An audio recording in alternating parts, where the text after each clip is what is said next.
It's a new era for both college basketball and Carolina basketball, specifically with the proliferation of the three-point shot basketball-wide and the further embracing of it by Carolina's brand new head basketball coach. What did that mean for last year's Tar Heels? And more importantly, what does it mean for the 2022-23 Tar Heels? You are Locked On Tar Heels, your daily podcast on the UNC Tar Heels. Part of the Locked On Podcast Network, your team every day. Hey there, it's Tuesday, August 16th, 2022. Welcome into the Locked On Tar Heels podcast, the only daily North Carolina show out there. I'm your host, Isaac Shade, and I want to thank you for making our show your first listen or your first watch every single day. Please don't forget that we are free and available anywhere you get podcasts, so go ahead and subscribe right now so that you don't miss a single episode. And while you're at it, for those of you watching, smash the like button and would love for you to leave a comment as we talk about three-point shooting today. It is indeed the fifth week of our summer stats series. Hard to believe we're rolling right through it. We've already touched on three-point percentage and scoring, rebounding, and last week free throw percentage. If you missed those, I'll link the playlist above so that you can check it out after you watch this one. But today is made three-pointers, and because it's Tuesday, it's Trivia Tuesday. We need like a little drop for that. Trivia Tuesday! And of course, we're talking about making your three-pointers. Brady Manek with 98 and Caleb Love with 93 combined for 191 made threes last season. The first time in Carolina history that two teammates made 90 or more free throws each. But it is not, however, the highest combined total for two teammates. So my question for you, friends, who had that highest combined total? What season was it? And what was that combined total? The answer coming up at the beginning of the second segment. Oh man, that's a good one. I love that trivia question. I can't wait to see who gets it right. Go ahead and make sure you comment right now. Stop what you're doing. Pause this video. Pause the audio. Say it in your head. Write it down. Whatever it is. And then let's hear it. All right. Here we go. So let's first talk about the team and making three-pointers last season. Then we'll move into individuals and how they did. And as we do, we'll then wrap up by looking at projections and my bold predictions for the upcoming season. So two things right off the top. Any counting stats, and I mean that as opposed to like average or percentage stats. So counting stats is like you made a three-pointer, 1. That's what I mean by counting stats. Any counting stats are inflated the further you go into a season. By the way, hint, hint, keep that in mind for your trivia answer. So, last season's run to the national championship game was huge in terms of counting stats like this one and making them. Number 2, if hiring Hubert Davis had an effect, a huge effect on any one specific stat area, it might have been free throws. But you better believe it's going to be this one. Coming from one of the greatest three-point shooters in NBA history, right? Yes. Proof of which, here's your basic story from last year's team three-point shooting. They attempted 916 of them. Attempted 916 three-pointers. Here's why I say that with such gravity. They're just the 6th Carolina team ever with 700 plus attempts. They're just the 4th Carolina team ever with 800 plus attempts. And as you might imagine, I'm about to say, they're the 1st Carolina team ever with 900 plus attempts. There's proof of the Hubert Davis effect on this offense. Interestingly, I said there were 4 teams that have shot 800 plus three-pointers, 3 of those 4 have been within the last 5 seasons. The only teams that didn't do that were the 2 seasons affected by COVID. So 1920 and then 2021. The 1920 season wasn't really affected by COVID, but they would have had more games that season and whatever. But the 4th of those teams with 800 plus three-point attempts, you'll never guess. Unless you want to. Matt Doherty's last team, the 2002-2003 Tar Heels, attempted 822 three-pointers. that was the only problem with Matt Doherty. He was way ahead of his time. No, there were many problems with him as coach, and so glad we got Coach Williams. But isn't that funny? 822 attempts in 2002, 2003. That's 2 decades ago. Wow, crazy. Now, last year, in terms of team three-pointers made, 328 of them. Similar history look. Let's do that. They're just the third UNC team that has made 300 or more three-pointers. The other two were 2017-18 team and 2018-19 team. The last 2 full seasons, essentially. So, three-pointers, just remember, they are on the rise across the nation. But this 328, that was the most makes ever. So, last year's Tar Heels team, the first ever Hubert Davis team, the most single-season three-pointers made in Carolina history, and the most three-pointers attempted in a single season in Carolina history. Wow. Let's take that a step further as we look at what the team did shooting threes. I'm always interested in the balance of 2-point shots and 3-point shots. Some teams that have embraced it more, the three-pointer, have a close to 50-50 split, which is bonkers to me. Last season, Carolina, 38% of their field goal attempts were threes. If you're not sure what a field goal attempt is, it's just basically any shot you take at the basket that's not a free throw. So any shot in the course of the play of the game is a field goal attempt if you take a shot.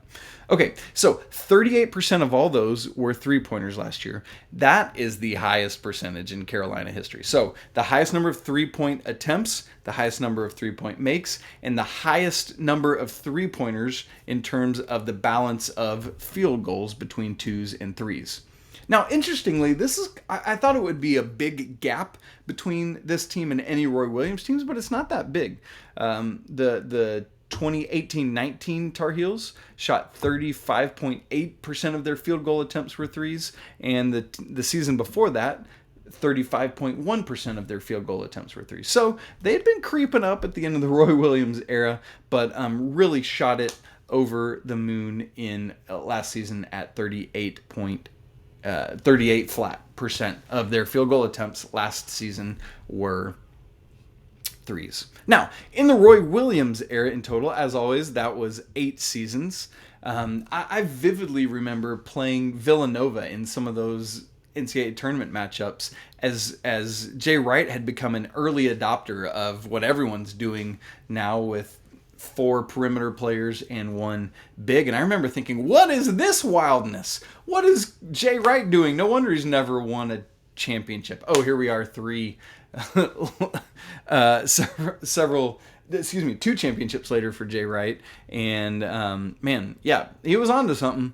And now it is what everyone's doing. Coach Williams obviously was a slower adapter given his 2 big lineups. But Coach Davis, on the other hand, I think we're going to just keep going in that trajectory of more and more threes as many others are. Now, it's not willy-nilly chuck it up. We're not Grinnell College. If you never heard of Grinnell College, go look it up. You'll thank me later. It's one of my favorite things to watch is Grinnell basketball. Anyway, there's going to be a lot more three-point attempts. Just keep watching the Hubert Davis era. Now, we need to shift our attention from talking about the team and their three-point shooting to looking at the individual members of that team. But before we get to that, I need to tell you about LinkedIn. As you gear up for fall, you need the right people on your team to help your small business fire on all cylinders. LinkedIn Jobs is here to make it easier to find the people you want to talk to faster and for free. Create a free job post in minutes on LinkedIn Jobs to reach your network and beyond to the world's largest professional network of over 810 million people. Then, add your job and the purple hashtag hiring frame to your LinkedIn profile to spread the word that you're hiring so your network can help you find the right people.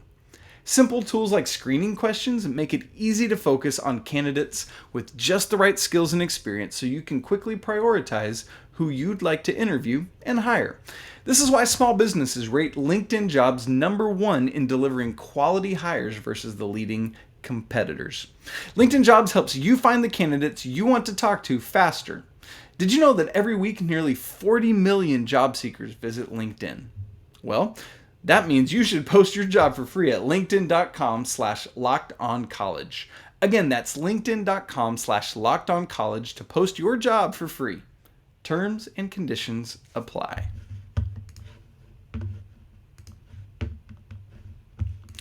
Okay, so friends, the Tuesday trivia answer. Here's the question again for you. Brady Manek and Caleb Love combined to make 191 three-pointers last year. They both had over 90, 98 for Manek, 93 for Love. First two teammates ever in Carolina history to make 90 or more each. However, it's not the highest combined total for two teammates. So the question is, who were those teammates? What season was it? And what was their total? I'll give you another second. 5, 4, 3, 2, 1. All right, here we go. It was Justin Jackson and Joel Berry. It was the national championship season, so 2016-17. And they combined to make 193, so besting Manek and Love by just 2. You might recall Joel Berry hit 88 that season. Justin Jackson hit 105 threes. The first Tar Heel, and still only Tar Heel, to break triple digits. Really thought Manek was going to get there and do it last year, but he didn't. Really could have used that 99th at the end of the national championship game. But he tripped on the baseline. Man, okay, sorry, sad memories. The individual leaders last year, we just talked about Manek making 98, Caleb Love making 93, and then beyond them, you drop down to RJ Davis, who made 66. And by the way, you might remember this, but I'll come back to that.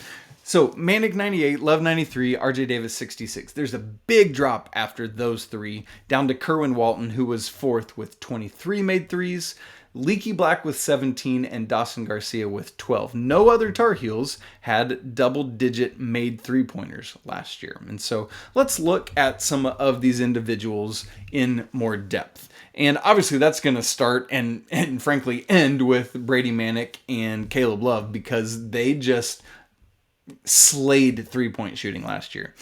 Brady got off to, for what he expected and what we expected from him and for him, a slow-ish start compared to, again, what he was wanting in expectations. They're just a lower percentage than he wanted. There were 2 different games in the first 9 where he didn't hit a 3. And so I know there was some frustration for him there, but he started turning it on. After those 9 games, Carolina played 39 total games. After those first 9 games, over the course of the final 30, here's what he did. Had at least 1 3, 29 of those final 30 games. The only time without was the loss to Virginia Tech in the ACC tournament. He hit multiple threes in 20 of the 25 final games. He hit multiple threes in 12 of the final 13 games. That Virginia Tech game I just mentioned was the only one he didn't. That's insane. He had 3 or more made threes in 9 of the final 10 games. Wrap your brain around that. Again, that Virginia Tech game, the lone, the standalone outlier where he didn't. And perhaps most importantly, he hit 3 or more threes in all 6 NCAA tournament games. I mean, that's just insane what he did. That consistency is a wonderful quality and one that Coach Davis is going to be searching for, but we'll get to that soon. What then about Caleb Love? Well, guess what? He also only had 3 games without a made three-pointer last year, and all of those came within the first 11. So both Manek and Love, slowish starts, and then off to the races the rest of the season. So that means after those first 11 games, Caleb Love hit at least 1 three-pointer in each of the final 28 games of the season. That's impressive. Very impressive. Now, as we talked about Manek and what he did particularly down the stretch with a high volume consistency of made threes, That's where Caleb differed a little bit. His volume consistency was a little more up and down, a little more back and forth. You couldn't necessarily count on multiple threes in a whole bunch of games in a row. He'd have one and sprinkle it and all that, but he made at least one, again, in the final 28 games. However, interestingly, Caleb Love had more games with multiple threes than did Brady Manek. Brady had 25 of those types of games, and Caleb Love had 27 games where he hit multiple threes. So, really, we're nitpicking there, right? Both of them were ballers. Again, the only teammates in Carolina history to make 90 or more threes in a single season. Really, really, really insane stuff. So let's talk about that drop-off. From Manek to Love, and then we've got Davis, Walton at 23, Leaky Black at 17, Dawson Garcia at 12. Let's go to the ones that were these guys under double digits. The first of whom I want to touch on is Puff Johnson, who only had 6 made threes out of 26 attempts. Now, I'm not saying he's ever going to be Cam. I'm not convinced that that's him or his game. But he's capable of more than that. Again, Puff Johnson has battled injury each of his first 2 years, and I really, really am intrigued and interested to see what a hopefully healthy Puff Johnson looks like as a junior this season.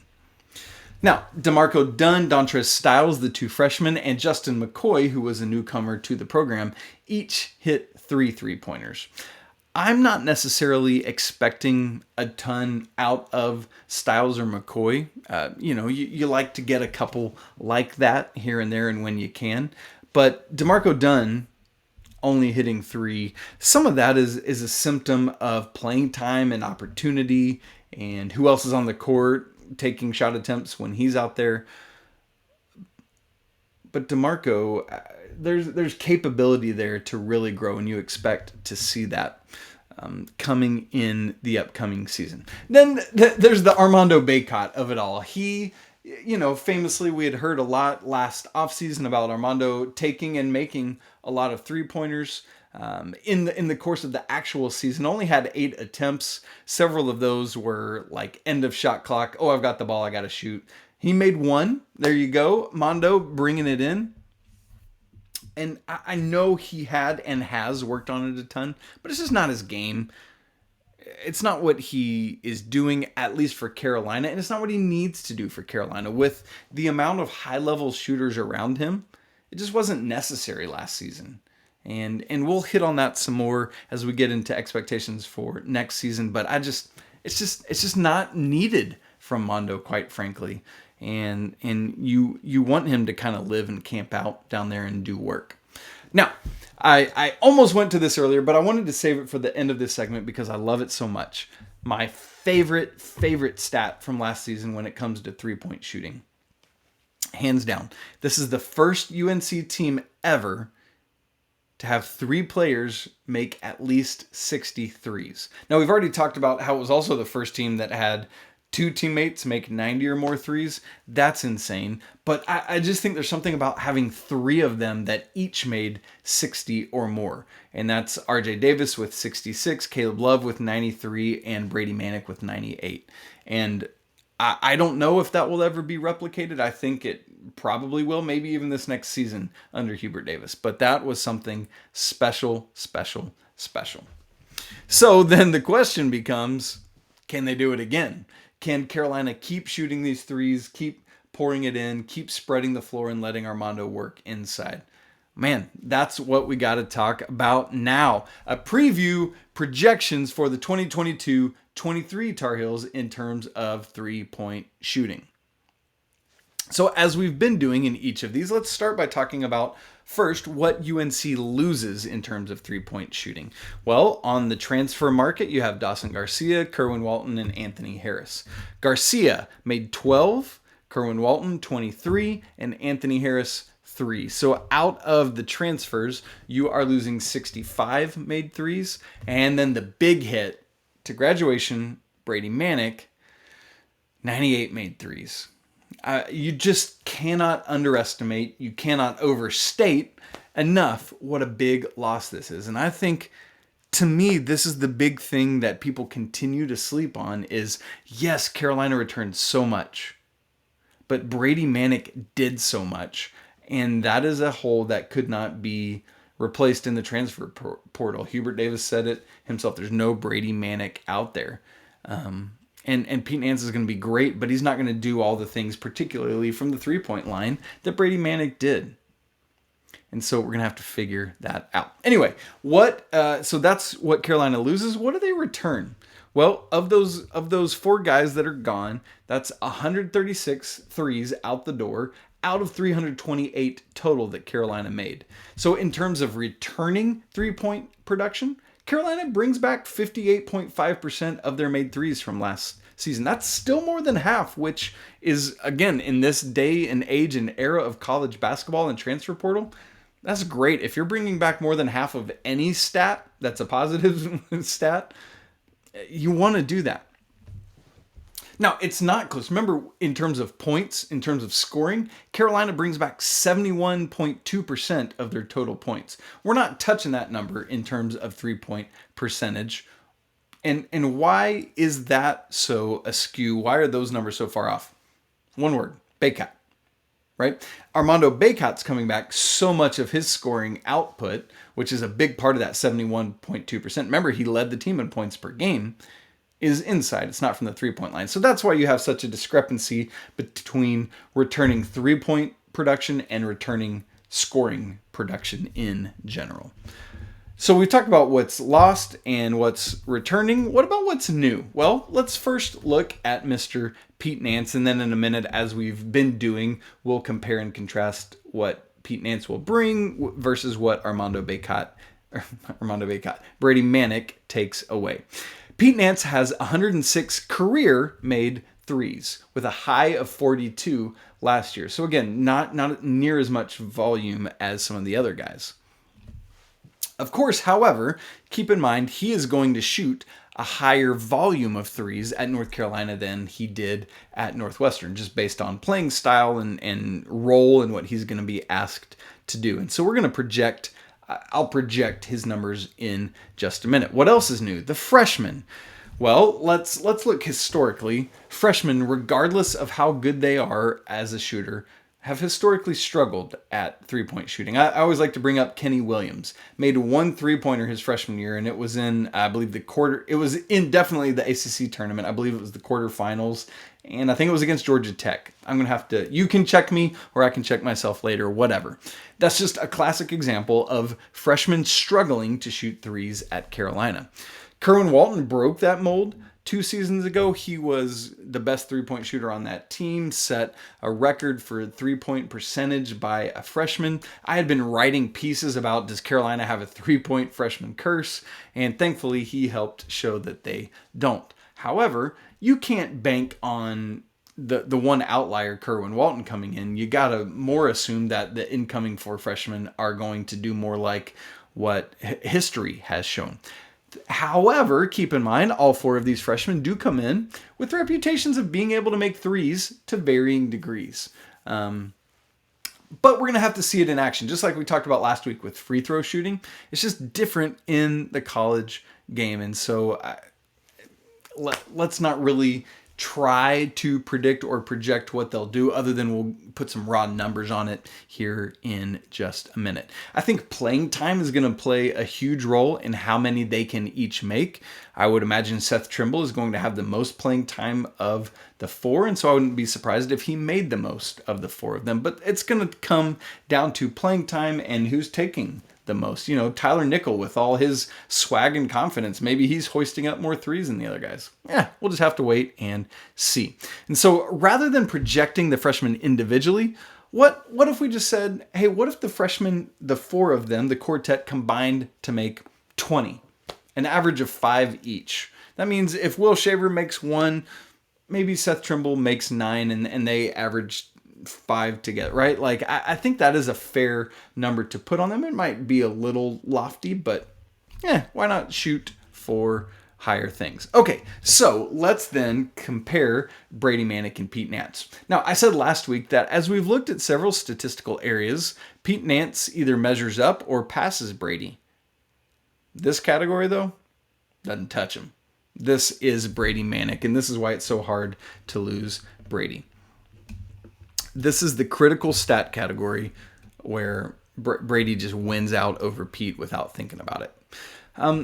It's hard to project precisely, though, what that difference is because of, again, the higher volume of threes that Pete Nance will take under Hubert Davis. For example, Brady Manek took 243 threes last season. 243 three-point attempts. That's 56 more than his highest total attempts in a single season at Oklahoma. And it was his highest percentage ever. So you look at what Brady did last year and you say, man, I don't know that Pete can get there. But also, Brady's playing out of where he had been before. But Pete Nance's highest number of attempts is lower than Manek's lowest number of attempts ever. And so we're going to have to see how this scales up. That's a big, big question mark coming in to the season. And this is a critical question. Critical because he's not just filling in. Pete Nance is stepping into the role of the person who made the most threes for Carolina last season, which, by the way, is second in the Carolina record book for most in a season. And so, yikes. So let's look at who needs to take a leap. The biggest leap has to come for me from RJ Davis. Pete Nance, yes, but RJ Davis, he's got to be the one that helps Caleb Love replace Brady Manek's production, not Pete Nance. And that's where the twist is for me. Let's not expect Pete Nance to step in and make 98 threes like Brady Manek did last year. Let's let RJ Davis climb up, and then Pete Nance can maybe try to climb up to those 66 threes that RJ made last year. That's the switch for me. So for RJ, 66 was great last season, but that doesn't compare to the 90 plus that Manek and Love each connected on. He has to make this 24 to 30 more made three-point jump. I think Caleb will likely stay in the 90s, assuming how many games Carolina plays next year. We're going to have to wait and see that. Remember, counting stats, they're going to grow the further and the deeper you go into a season. I just don't think Pete Nance is the guy to join Caleb Love in the 90s. I think that Nance can get to what Davis got to last year, and Nance hit 42. Add the Hubert Davis volume effect. That could equal 24 more, getting Nance to 66. But RJ has to take a huge leap. I'm expecting that. Puff Johnson, again, he was 6 for 26. Could he grow that by 19? Could Puff? He's going to play more. He's going to get more shots. He's going to be trusted more. Could he make 25 threes? Depends on opportunity, and it depends on success. Kerwin Walton made 23 last year. Again, Carolina needs someone to slide into that role, that mid-20s made threes. That was the fourth leading on the team. Maybe that could be Puff. Or maybe it could be Leaky Black. Leaky hit 17 last year. I legitimately think he could make, it's not a crazy jump to make 8 more threes this year and hit 25 himself. So maybe it's Puff, maybe it's Leaky, maybe it's both of them getting into the mid-20s. That would be phenomenal. DeMarco Dunn is an interesting question mark, as we've already said. He was 3 of 15 last year, dealing with that freshman difficulty. Could he hit 10 this year? I think he's capable of more than that, but I think it's going to be playing time and opportunities what's going to hold him back from making many more than that. Some of the other guys, I'm not expecting much from Bacot or Styles or McCoy. Bacot, I think he'll finish with fewer than 5 made threes. Carolina doesn't need much from him. Again, that can be a professional pursuit for Armando. Go make your threes in the pros when you're getting, doing that job. But at Carolina, you need others to do that so you can operate inside. I just think Carolina has to continue to pursue that. Styles and McCoy, I would think they would both get in the 5 to 10 range, maybe less, maybe combined 10, something like that. But again, not expecting much from either of those 3 scholarship guys. So, bottom line and bold predictions. Here you go.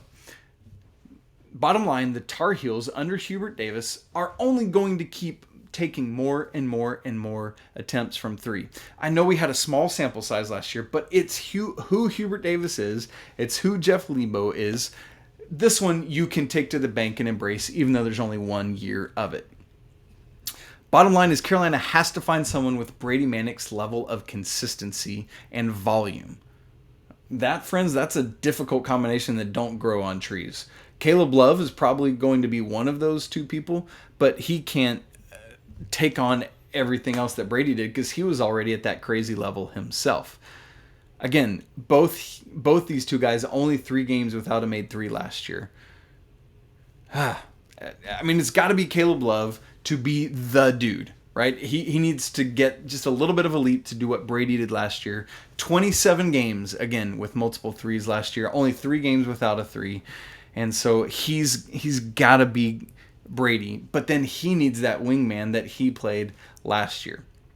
Who's that going to be? What's going to happen? Well, the goal for Carolina is to get back. For me, the target is 300 made 3s. How does Carolina do it, right? That's how many they made last year. The 3rd time. This is going to be the 4th time they do it. So what's the path to 300? How can they achieve that? I'm going to say 90 made 3s each for Love, and I'm going to say RJ Davis makes that jump, and so they each make, let's just say, right at 90. Just round numbers for this exercise. That's 180 3s. That's a great start. You only need 120 more from the rest of your roster. I'm going to say 60 for Pete Nance. Maybe he doesn't get to RJ's level, but a little bit of a jump there from the 42 he made at Northwestern last year. That gets Carolina to 240 made 3s. What if Leaky and Puff each make 20, right? That's not a huge jump. That's 3 more for Leaky, 14 more for Puff. That's 40 more. That gets you to 280. That combination I talked about of Bacot, Styles, and McCoy, not expecting much from them. So if the 3 of them could combine to make 10, that gets you up to 290. DeMarco Dunn, I again, with playing time, with opportunity, I think he can maybe hit 10, and that gets you to 300. And we haven't even talked then about the 4 freshmen. So again, I said, what if the freshmen could combine to hit 20? That, in this little exercise of hypothesizing the path to 300, if everybody can do what I've asked them to do, and I think some will do more, I think some will do less, that gets you to 320. I think that's I think that 300 threshold is very achievable for next season. All right, let's finish on 3 bold predictions for 3-point shooting. See it? Love it. Got it. Number 1, for the first time in UNC history, 40% of this team's field goal attempts are going to be 3-pointers. It's not a big jump from last year, 38, right? There we go. Bold prediction number 2. The second straight team with 3 players to each make 60 or more 3s. And I'm going to say it'll be Caleb Love, RJ Davis, and Pete Nance. And then the third bold prediction, we are going to have our second ever Tar Heel to hit triple digits in made 3s. And that'll be Caleb Love getting to that century mark and joining Justin Jackson. Woo! Going to be really interesting to see how this plays out. All right, friends, that's it for today's episode of Locked On Tar Heels. Coming up tomorrow, Pat Kilby and I, we're looking at the man Armando Bacot, his tenure in Chapel Hill this last year coming ahead. Maybe last year, maybe one more. It's going to be his last year, let's be honest. Thank you so much for joining me, hanging out. Man, it's so good. I'd love if you would subscribe to the show, smash the like button, leave comments on your thoughts about all this 3-point shooting. What do you think about my bold predictions? Did you get Trivia Tuesday right? Love to hear that. Follow the show on Twitter at Locked On Heels. You can follow me at Isaac Shade. Get more on the ACC by making Locked On ACC your second listen. Host Candace Cooper and the local experts of Locked On take you around the conference in 30 minutes, 5 days a week. Thanks so much for hanging out with me today on Tuesday. I hope it's a great day for you. Can't wait to be back tomorrow talking about Mr. Bacot together. But until then, I want to remind you that it's always a great day to be a Tar Heel. Until tomorrow, peace!